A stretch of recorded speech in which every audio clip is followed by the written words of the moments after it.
Um, I'm going to try my best to multitask, um, record this while I work because my daughter's down for a nap, and when she gets up, I want to take her for a walk because it's pretty nice out. So, um, ever since I shared my daughter's birth story, I have been thinking about the details that I didn't include, which there are a ton, but there are a couple of specific details that I wanted to um, mention to talk about in this, I guess, now part two. So, this is part two of my daughter's birth story. Also, I didn't introduce myself in the last video. That's also because I'm used to recording videos for my Instagram and just uploading them. But anyways, my name is Suvini, and I am a new mom among many other things. But I'm just going to leave it at that for now because that is the most relevant detail. Since I'm talking about my daughter's birth. Anyways, I didn't mention two things that I was thinking about that I didn't mention was I didn't talk about what it was like actually pushing my daughter out. I said that I pushed her out in the bathroom, but I didn't mention how quick it actually was because it was. It was actually really everything's kind of sped along once I started feeling that involuntary pushing that my body was doing. So once that was happening and I was pushing on the bed with the birth assistance guidance, things really quickened from there. So from the time that I started feeling this feeling, and I had said it to the midwife, who had just told me that she had estimated like another few hours or so until like she would be here, like I would be ready. I'm saying she, but we didn't know that I had a girl just yet. But anyways, Rachel had said that, and I said to myself, no way, I did not want that. And then from there, the shift happened and my body started pushing. And it was different. Like I knew that it was time. So got on the bed. We filled up the water in the pool. Well, I didn't, but the pool was filled up. I didn't end up getting back into it, but I got on the bed and I was pushing. I used the exercise ball for support on the bed, and then I was pushing for a little bit, not too long. And then the birth assistant had suggested that we go to the bathroom, so I sit on the toilet because the pushing was familiar. That specific type of pushing as if you were gonna do a big poop.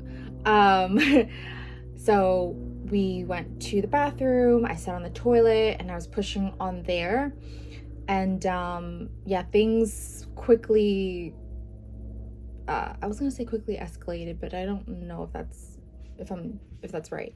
But anyways, I want to say that, hold on, I'm getting ahead of myself. Anyways, I was pushing on the toilet, and then eventually when I felt courageous enough. I got up with help, and I had one hand down at first,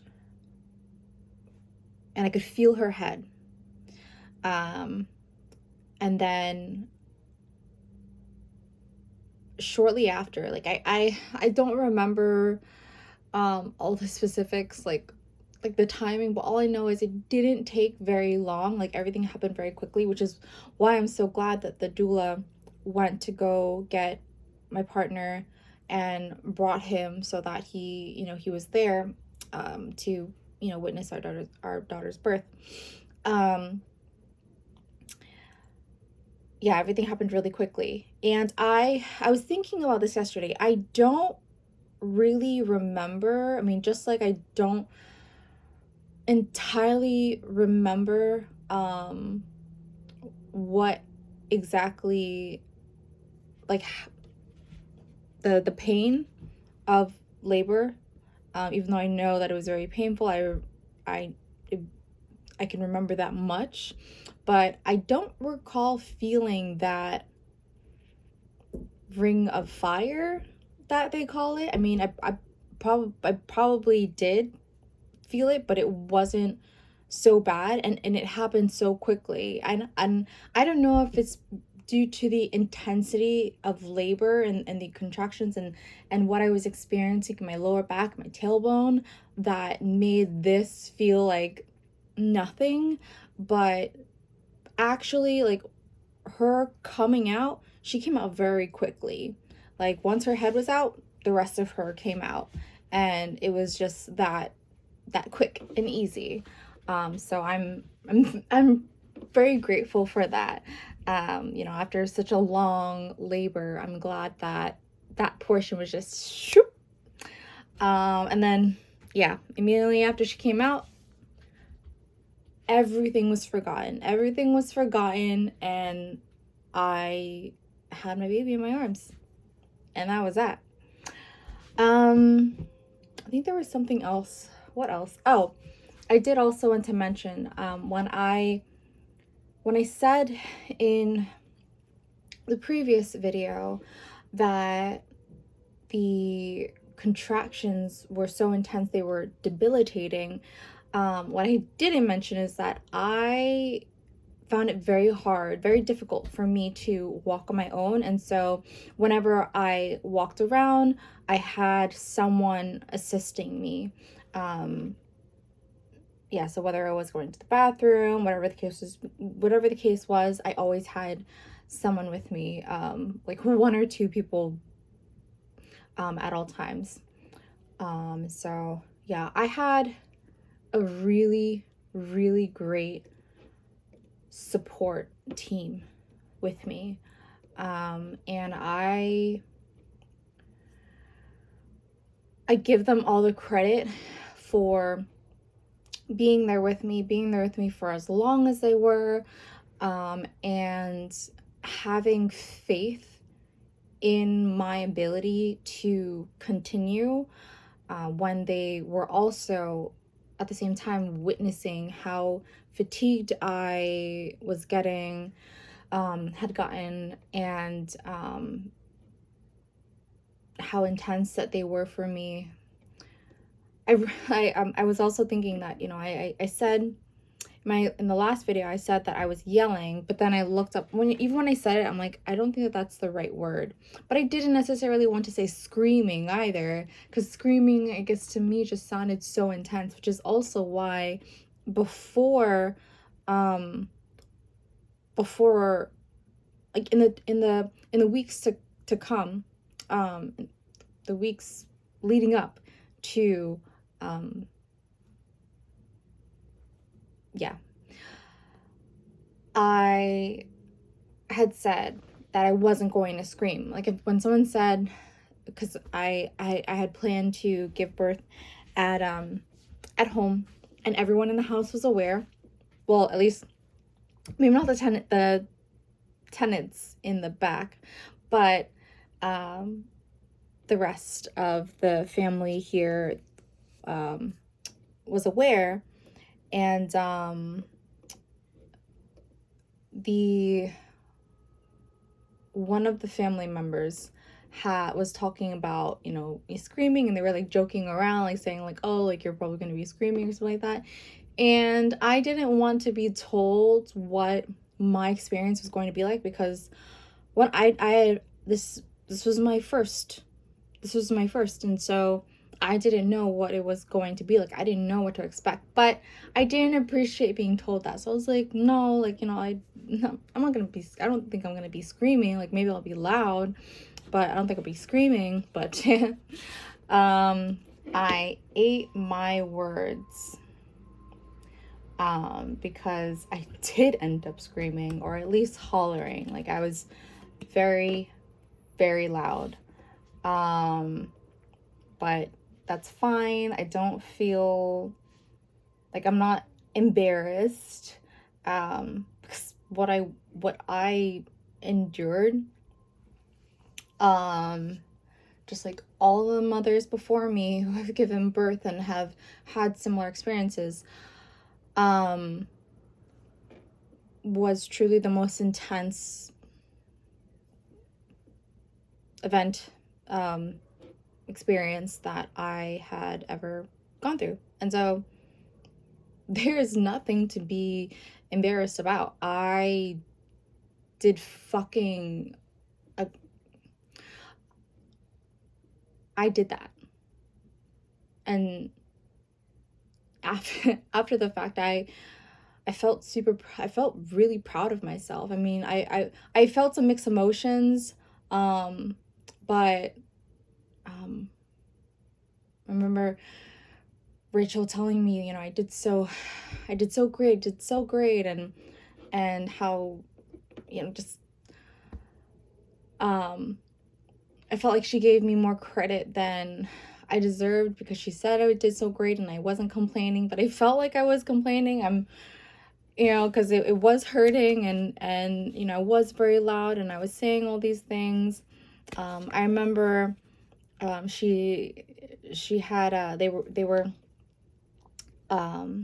at one point they began like lifting my belly during contractions to help speed along labor, and I hated that. Oh my gosh, it made the contractions so much more intense, and yeah, it was a lot. It was a lot. And I think that the first time that they did it, I was like, no, no, no, no, no. And I apologized for it, and she's like, don't apologize. Something like that. Things verbatim, I don't exactly like remember, but I felt bad. I felt bad for not being as able to like take their lead and not struggle with it. Like I was struggling. I was struggling so much, and I felt bad for struggling, especially because they were with me for a really long time. They were pretty much with me. When the midwives, they left and like came back, and one of them had another birth to attend, and then she came back, or she had to go somewhere else, and then came back, and then another one, she went to go take a nap before, and then she came back. So like they had been with me for over 12 hours altogether, around, by the time that they actually left, maybe around like 18 hours, I believe. And that was a lot on them. And the doula was there for about like 20 hours. And yeah, they all pushed. They were all pushing with me. Like it was we all got through it. So I'm very grateful. I'm very grateful for my birth team, and I'm really glad that my older sister had worked with them. And I asked her, and she she only had good things to say about them. So I'm really glad that I went with them. And them being Gaia Midwives in Long Island.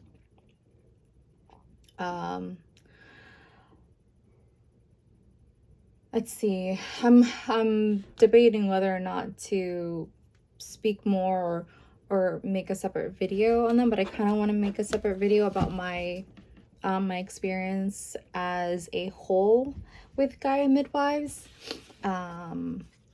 I believe that they deserve an entire video dedicated to them, because they were amazing, and I really only have good things to say about them.